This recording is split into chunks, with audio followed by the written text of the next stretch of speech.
저에게 주시는 말씀인 베드로전서 4장 1절에서 6절 말씀입니다. 함께 봉독합니다. 그리스도께서 이미 육체의 고난을 받으셨으니 너희도 같은 마음으로 갑옷을 삼으라. 이는 육체의 고난을 받은 자는 죄를 그쳤음이니 그 후로는 다시 사람의 정욕을 따르지 않고 하나님의 뜻을 따라 육체의 남은 때를 살게 하려 함이라. 너희가 음란과 정욕과 술 취함과 방탕과 향락과 무법한 우상 숭배를 하여 이방인의 뜻을 따라 행한 것은 지나간 때로 족하도다.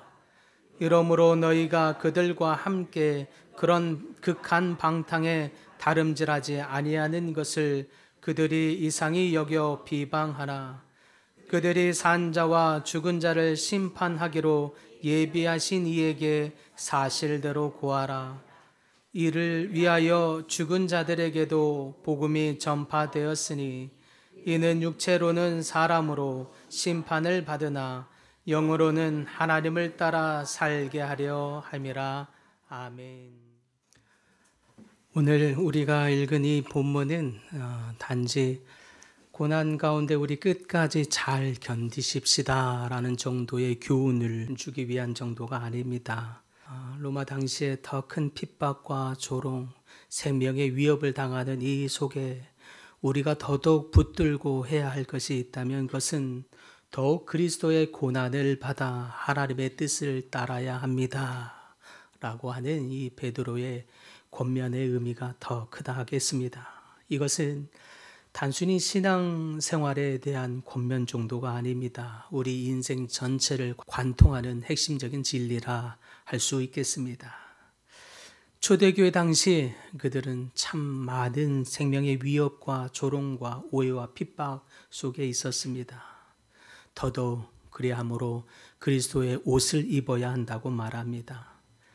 그리스도로 옷을 입지 아니하면 우리의 인생은 더더욱 허무하게 무너질 수가 있고 또한 우리의 죽음은 더욱 헛되게 되기 때문입니다. 그렇다면 우리는 어떻게 수많은 위협과 오해, 비난들 속에서 이러한 것들이 난무하는 이 세상 속에서 우리는 어떻게 그리스도의 고난을 받아 하나님의 뜻을 이루며 뜻을 따르는 삶을 살 수 있을까요? 첫째로 본문은 말하길 갑옷을 입고 죄와 단절함으로써라고 말합니다. 본문 1절과 2절에 보니까 그리스도께서 이미 육체의 고난을 받으셨으니 너희도 같은 마음으로 갑옷을 삼으라. 이는 육체의 고난을 받은 자가 죄를 그쳤음이니라고 말합니다. 여기에 아주 중요한 표현이 담겨 있습니다. 육체의 고난을 받은 자가 죄를 그쳤음이니라 라고 하는 표현입니다. 죄와의 관계가 근본적으로 단절되었다는 뜻입니다. 즉 예수님께서 받으신 그 고난으로 말미암아 그 고난이 단순하게 어떤 고통의 사건으로만 있는 것이 아니라 죄와 결별하게 했다는 뜻입니다.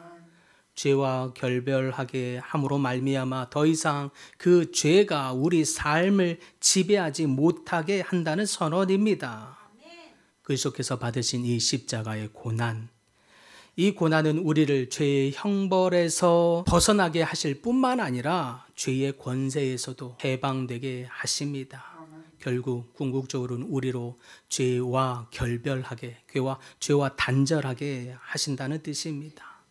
먼저는 쓰고 있던 우리의 가면과 우리가 달콤함으로 여전히 붙들고 있었던 것들로부터 단절해야 할 줄 믿습니다. 초대교회 몇몇 성도들은 하나님의 뜻대로 살겠습니다라고 고백했으나 사실 그들이 당했던 이 생명의 위협이 너무 심했으므로 더러는 그 위협과 조롱 비난들 앞에서 신앙을 포기하는 사람들이 생겼습니다. 그리스도를 모른다고 하는 사람들이 생긴 거죠. 그리고 로마 군인들이 그럴듯하게 제시했던 이 타협안을 받아들이게 됩니다. 그래, 로마 황제를 붙드는 것이 내가 사는 길이지. 잠시 믿음을 포기하더라도 차라리 로마 시민권을 먼저 획득하는 것이 지혜로운 것일 거야 라는 이 마음으로, 그런 마음으로 덜어는 신앙을 포기하는 이들이 있었습니다. 안타깝게도 지금도 여전히 우리가 사는 삶의 공간에서, 직장에서, 또 캠퍼스에서나 가정 안에서도 하나님의 뜻보다 내 뜻, 또 내 기분, 내 유익, 내 편의를 따라 거기에서 주는 이 달콤한 것을 붙들며 살아갈 때가 있습니다.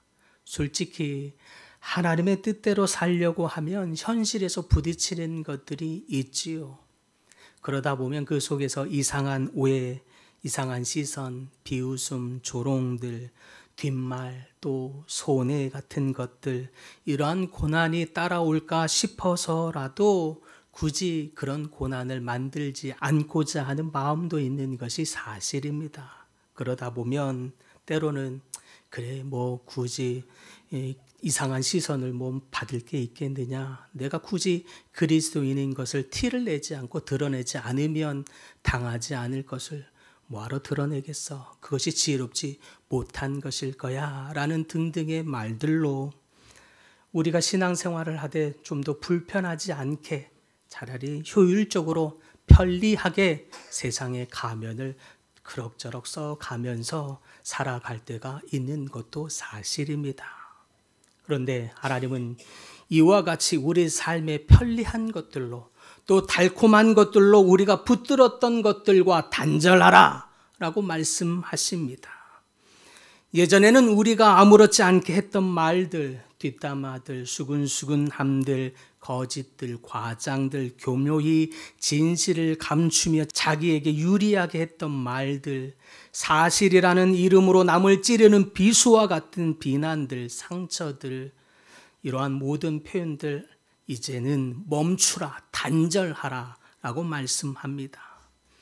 때로는 사람들로부터 예수쟁이라는 따가운 시선이 싫어서, 이런 피해를 입기 싫어서 쉽게 타협했던 태도들 앞에서 이제는 더 이상 눈을 감지 말고 단호하게 선을 그으라 라고 말합니다.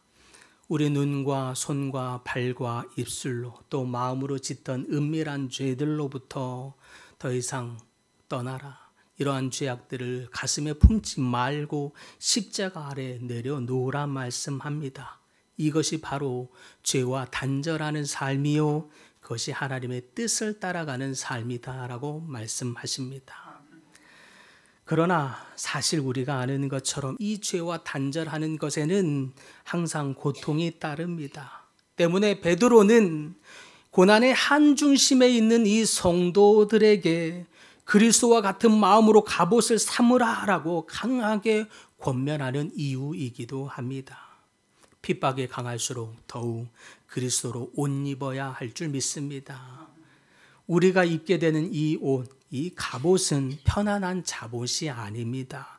전쟁을 할 때 입는 옷입니다. 즉 우리가 죄와 싸우기로 할 때면 그런 순간 우리는 사실 영적인 전쟁터로 순식간에 가게 됩니다. 서 있게 됩니다. 그래서 죄와 단절하는 삶은 사실 평화를 위해서 끊임없이 전쟁을 치르는 삶이다 라고 할 수 있겠습니다. 이 전쟁을 치르는 삶 앞에서 고난이 따라오게 되는 것입니다. 그럼에도 혹여나 우리 삶에서 별로 싸우지 않는데도 평화롭다면 사실 이미 우리가 대적에게 삼켜졌거나 아니면 우리가 대적을 완전히 굴복하여 승리했거나 둘 중 하나일 것입니다. 그런데 여전히 우리가 싸우지도 않는데도 별로 죄랑 열심히 피 튀기게 싸우는 것 같지 않은데 우리 삶이 조용하다면 사실 그것은 위장된 평화일 수 있겠습니다. 왜냐하면 자연스러운 영적 세계에서는 우리가 죄와 끊으려 하면 끊을수록 오히려 더 깊은 유혹이, 씨름이, 어둠의 영이 우리를 끊임없이 굴복하려 시키기 때문입니다. 그러므로 우리가 타협하지 않으려 하면 할수록 직장에서나 또 캠퍼스에서나 가족 안에서나 오해를 받기도 하지요. 너 좀 유별나다. 왜 그러니? 좀 편하게 믿어라. 이 정도는 다들 하는 거잖니. 너만 교회 다니는 거 아니야. 다도 그 세계 다 안다고. 그 정도는 다들 하는 거야. 예수 믿는다고 너무 유난 떨지 마라. 이런 억울한 비난들 받기도 합니다. 그러다 보면 문득 우리 마음에 생각하기를, 아니 하나님 뜻대로 살려고 하니까 너무 힘든데 이렇게 힘든 게 맞나 싶은 생각이 들 때도 있습니다. 성도 여러분, 바로 그때가 우리가 더욱 그리스도의 고난을 본받아 하나님의 뜻을 따라야 할 순간임을 믿으시기 바랍니다. 왜냐하니까 예수님께서도 죄와 단절하시기 위해 사람들로부터의 오해, 사람들로부터의 이 비난을 감수하셨기 때문입니다. 수많은 사람들로부터의 오해와 비난, 거절, 핍박, 조롱, 침뱉음과 채찍을 당하시고 마침내 십자가에 못 박혀 죽으셨습니다. 그러므로 우리가 죄와 단절하게 되느라 겪게 되는 고난은 저주가 아니라 은혜의 증거인 줄 또한 믿으시기 바랍니다. 내 안에 더 이상 죄와 타협하지 않겠노라 다짐하는 이 다짐들, 우리가 입에 재갈을 물고서라도 이런 죄로부터 멀리하고자 하는 우리의 결심들, 더욱 그리스도를 본받아 하나님의 뜻을 따르려는 이 삶 가운데 주어지는 고난이요 고통입니다. 그럼에도 불구하고 더욱 하나님의 고난 가운데서 하나님의 뜻을 따르는 여러분 되기를 바랍니다. 또한 우리가 어떻게 하나님의 뜻을 따르며 살 수 있는가? 둘째로 옛사람을 벗어버리고 새 사람을 입음으로써 살 수 있다고 말씀합니다.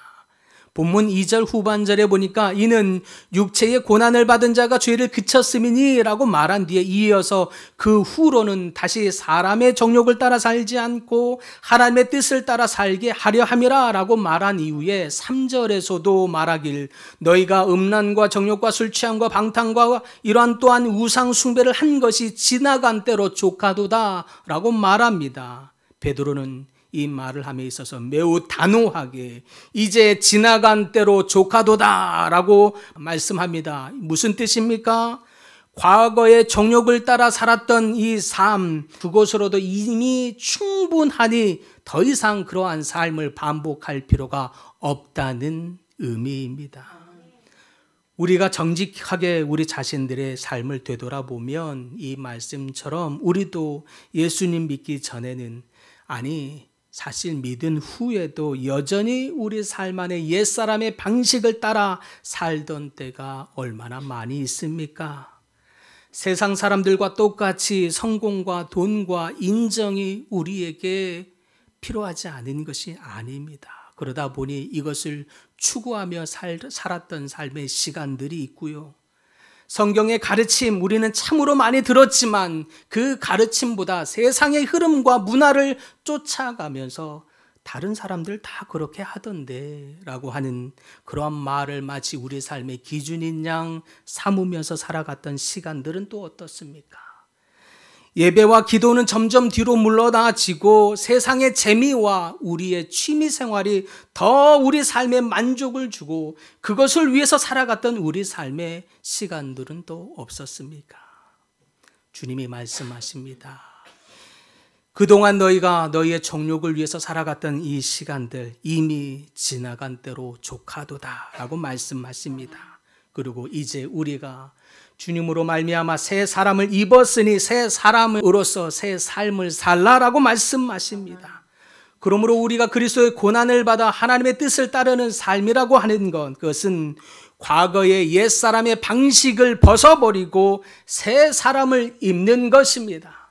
새 사람을 입어서 새로운 삶으로서 우리 하나님의 법을 쫓아가는 것입니다.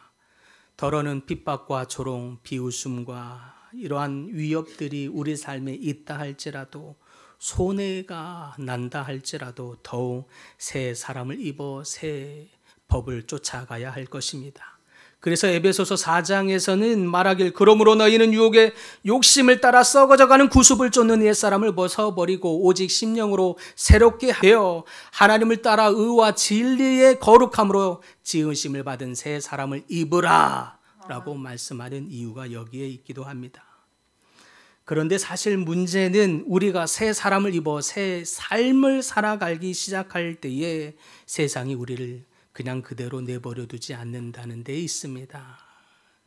4절 말씀을 보니까 이 일에 너희가 저희와 함께 다니지 아니한 것을 그들이 이상히 여겨 비방하나라고 합니다. 예전에는 아무렇지 않게 가던 자리, 아무렇지 않게 했던 뒷담화들, 아무렇지 않게 넘기던 죄들 더 이상 우리가 즐기기로 하지 않으니까 사람들이 우리를 이상히 여긴다는 뜻입니다. 오히려 우리의 삶의 변화를 사람들이 비방하더라라는 것입니다. 너 너무 심하다. 너 너무 심하게 종교에 빠진 거 아니니? 적당히 해야지. 그렇다고 너만 의인이 되는 것 아니야. 너무 의인인 것처럼 굴지 마. 교회 다니더니 너 왜 이렇게 재미가 없어졌니? 등등으로 회식 자리에서 내지는 우리가 어떤 영업 이익을 위해서 걸려 있는 이 거래 앞에서 또 자녀 교육 앞에서 우리는 늘 이러한 기준들 앞에 부딪히게 됩니다. 그리고 세상을 따라가야 할지 또 하나님을 따라가야 할지 선택하게 되지요. 이때 우리는 누구의 시선과 누구의 평가, 누구의 흐름을 따라갈 것인지, 그것이 세상의 흐름인지 아니면 하나님의 뜻인지 결정하게 되는 것입니다. 옛 사람은 우리로 더욱 사람들의 시선, 사람들의 평가, 인정을 추구하게 만들고 새 사람은 우리로 더욱 하나님의 뜻을 추구하며 갈망하며 그 시선과 뜻을 따라가게 만듭니다. 그러면 그 삶에는 하나님의 놀라운 은혜가 임하게 될 줄 믿습니다. 사실 물론 우리가 하나님의 뜻을 선택할 때에 따르겠다고 결정할 때에 외로움도 오는 것도 사실입니다. 때로는 비난과 조롱, 오늘 본문의 배경처럼 위협과 핍박도 옵니다. 그러다 보니 친한 지인들과의 관계에 단절이 생기는 경우도 있었습니다. 하지만 진리를 따르는 이 외로움의 길을 걷는 자들에게는 더욱 그리스도의 능력과 그 은혜를 입게 될 줄 믿으시기 바랍니다. 예수님께서도 혼자서 자신의 길을 이해하지 못하는 수많은 사람들의 시선 사이에서 수많은 사람들의 오해와 핍박을 견디면서 묵묵히 십자가의 길을 가셨기에 누구보다도 그와 같은 주의 길을 함께 걷는 자들을 하나님은 가만히 두지 않습니다. 더욱 위로해 주십니다. 그들을 안아주시고 함께 인도하여 주시는 줄 믿습니다. 더욱 주님의 강한 팔로 주의 길을 외롭게 묵묵하게 따라가는 자들에게 하나님이 보호하시고 인도하심을 믿으시길 바랍니다. 세상은 결코 줄 수 없는 하늘의 신령한 은혜를 맛보게 하실 것입니다. 그때 우리는 그 은혜를 받으면서 정말 하나님이 살아계시구나. 하나님이 내 형편을 하시는구나. 하나님이 나를 위로하시는구나.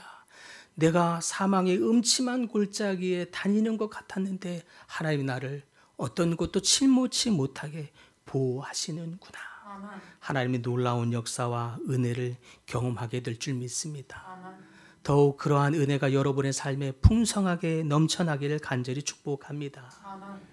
마지막으로 하나님의 뜻을 따르는 삶 어떻게 할 수 있는가 보았더니 더욱 마지막 때에 하나님의 심판과 영원한 소망을 따라 삶으로 우리가 하나님의 뜻을 따를 수 있다고 말합니다. 그래서 본문 4절과 5절에 보니까 방탕에 다름질하지 아니하는 것을 그들이 이상히 여겨 비방하나 그들이 산자와 죽은 자를 심판하기로 예비하신 이에게 사실대로 고하리라 라고 말씀합니다. 여기서 그들은 지금 믿는 자들을 비방하는 사람들을 가리킵니다. 과거의 옛삶의 습관대로 살았다가 그 모든 옛사람의 모습을 벗어버리고 새 사람을 입어 하나님의 뜻을 쫓아가는 사람들을 비방하는 자들을 가리킵니다. 그때에 마지막 날 그들도, 비방하는 그들도 산자와 죽은 자를 심판하는 주님 앞에 서게 될 줄 믿습니다. 지금은 그들이 우리를 비웃고 그들이 우리를 비방하는 것, 그것이 더 당연한 것처럼 보이고 더 편안해 보이고 그들이 좋아 보이지만, 그러나 마지막 날에는 하나님의 완전한 공의와 심판 앞에 서게 될 것입니다. 지금은 그 악한 자들이 더 잘 되는 것 같고 타협하는 자들이 더 지혜로운 것 같고, 그렇게 타협하며 세상과 세상의 가면을 쓰는 자들이 승승장구하는 것 같고 승리하는 것처럼 보이지만, 오히려 하나님의 뜻을 쫓아가면서 살아가는 이 삶이 손해나는 것 같고 어리석은 것 같이 보이지만, 정직하게 하나님의 뜻을 쫓아가는 삶에 대해서 하나님이 마지막 때에 계수하겠다 말씀하십니다. 다 알아주신다는 뜻입니다. 지금은 몰라주는 것 같지만 분명히 하나님 때에, 마지막 때에는 그 모든 것이 주님의 손에서 계수되어 칭찬받게 될 줄 믿으시기 바랍니다. 마지막 하나님의 심판 앞에서 모든 것이 공의로 드러나 심판하게 될 그때에 우리가 당했던 수많은 오해, 억울함, 손해들, 대가지불들, 헌신들, 지금은 억울한 것처럼 보일지라도 하나님의 날에는 더욱 칭찬받는 일이 될 줄 믿으시기 바랍니다. 그러므로 지금 우리가 받는 고난이, 지금 우리가 받는 오해와 핍박이 절대로 결코 최종적인 손해요, 최종적인 결과가 아님을 또한 붙드는 여러분들 다 되시기를 간절히 소망합니다. 지금은 억울한 것처럼 보이지만, 지금은 하나님의 뜻을 쫓아가는 것이 어리석은 것처럼 보일 때가 있는 것이 사실이지만, 오히려 하나님 앞에 그것이 더 귀하다 여김을 받게 될 줄 믿으시기 바랍니다. 그러므로 더더욱 주님 앞에 서게 되는 그 날까지 더욱 하나님의 심판과 영원한 소망을 붙들며 살아가는 여러분 모두가 되기를 간절히 소망합니다. 그 소망이 여러분의 삶에 궁극적인 열매를 풍성하게 할 것입니다. 그러므로 사랑하는 성도 여러분, 고난과 핍박으로, 억울한 오해와 비난으로 여러분의 그 헌신이 아무짝에 쓸모없는 것처럼 여겨진다 할지라도 그 시간들을 믿음으로 묵묵히 견디는 여러분들 되길 바랍니다. 그를 위해서라도 그리스도의 갑옷을 입어야 합니다. 그리스도의 갑옷을 입고 하나님의 뜻을 쫓는 여러분 되시기를 간절히 소망합니다. 그리하여 원수의 어떤 공격에서도 흔들림 없도록 옛사람과 더욱 단절하시고 그 모든 종욕을 벗어버리며 새 사람을 입음으로 나아가시길 바랍니다. 혹여나 하나님의 뜻대로 살고 싶어서 선택했는데, 하나님의 뜻을 따르겠다고 씨름하고 있는데 더 힘들고 어려워진 분들이 있다면, 그 길을 먼저 가셨던 주님을 기억하면서 주님의 위로를 받게 되기를 소망합니다. 주님이 여러분을 위로하십니다. 사랑하는 아들아, 딸아, 내가 안다. 너희들이 당했던 눈물, 너희들이 받았던 씨름, 오해들, 너희들이 믿음을 추구하느라고 사람들로부터 외계인 취급받았던 이 수많은 대가 지불들, 그 헌신들, 지금은 손해나는 것 같고 그래서 때로는 억울한 것처럼 여겨진다 할지라도 묵묵히 그 길을 쫓아가는 너희의 그 삶을 내가 보았노라. 주님이 다 말씀하시며 여러분들의 수고를 헛되지 않다고 말씀하시는 주님의 음성을 들을 수 있기를 소망합니다. 그래서 감사합니다. 여러분, 그 묵묵히 하나님의 뜻을 따라가고 있는 여러분들이 있어서 얼마나 힘이 되고 감사한지 모릅니다. 하나님이 더욱 여러분을 더욱 기쁘게 여기실 줄 믿습니다. 그러므로 끝까지 그리스도의 고난을 본받아 십자가의 길을 가는 여러분들 다 되기를 소망합니다. 하나님의 뜻을 끝까지 따라가며 살아가는 여러분들 되기를 간절히 바랍니다. 이렇게 기도하기를 소망합니다. 그리하여 더욱 주여 구하옵나니 우리로 이 수많은 오해와 비난들, 오히려 이제 그리스도인인 것이 비난받는 이 세상 앞에서 더욱 죄와 타협하지 않는 저희 되게 하여 주시옵소서. 죄에 굴복하지 않게 하시고 더욱 정욕 앞에서는 단절하게 하시되 우리가 이 죄로부터 단절하는 삶이 우리에게 더 큰 고난이 오게 한다 할지라도 그 고난을 피하지 않고 담대히 그 길을 따라가게 하여 주시옵시며, 더욱 옛사람을 벗어버리고 새 사람을 입어 하나님의 뜻을 묵묵히 쫓아가는 우리 모두가 되게 하여 주시옵소서. 주여, 구하옵나니 수많은 오해와 고난이 있다 할지라도 더욱 마지막 날에 주님께서 우리를 잘하였다 칭찬받는 종이 되도록 더욱 하나님의 심판과 영원한 소망을 바라보며 살아가는 우리 모두가 되게 하여 주시옵소서. 기도하십시다.